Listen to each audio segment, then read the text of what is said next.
Your agent workflow fans out into three branches. One branch checks policy, one branch calls a tool, one branch writes the final answer. The answer is confident, the trace is green, the tool call succeeded. But the decision is wrong because the final branch inherited stale execution state from its sibling. It saw an old workflow step, it saw an old resource claim, it saw retry metadata that belonged to a different path. So the model did something that looks like hallucination. Locally, it made sense. Operationally, it was poisoned before the prompt reached the model.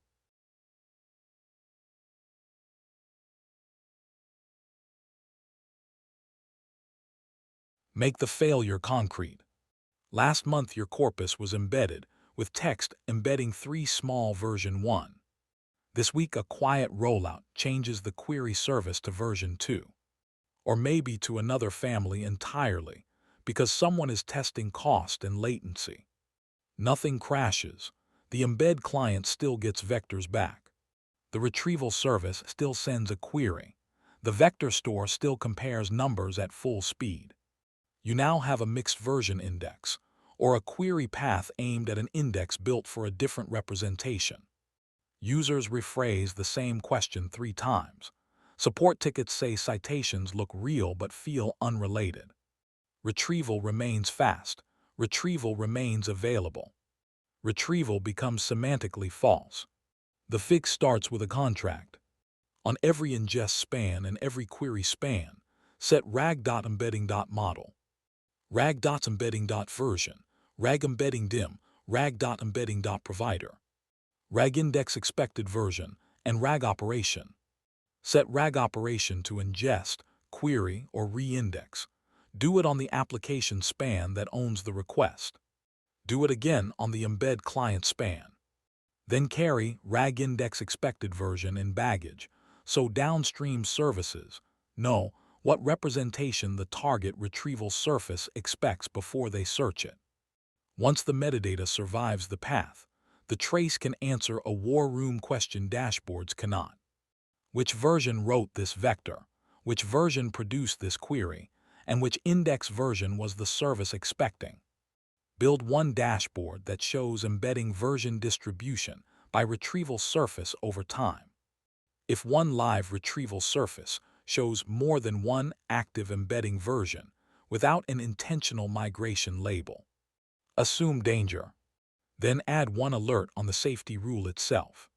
If rag embedding version does not match rag index expected version on ingest, block the write or quarantine it. If it does not match on query, page, or fail, close before the service searches the wrong index.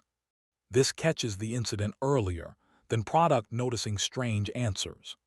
And it tells you whether the corruption started at write time, query time, or during reindex. Here is what the trace reveals that dashboards do not. In a healthy request, you see the application span declare rag index expected version equals v1. The embed client span says it generated rag.embedding.version equals v1. The retrieval query span searches the v1 surface. Clean story. In the broken request, the application span still targets v1. But the embed client span now omits rag.embedding.version equals v2. The vector DB span still reports success because it answered the query it received. The trace shows the mismatch crossing the boundary in one request. That is the evidence you need at 3 a.m. Lock in the operational distinction before the next rollout. Vector DB health is one surface, model API health is another. Semantic compatibility is a third. Carry provenance on every vector.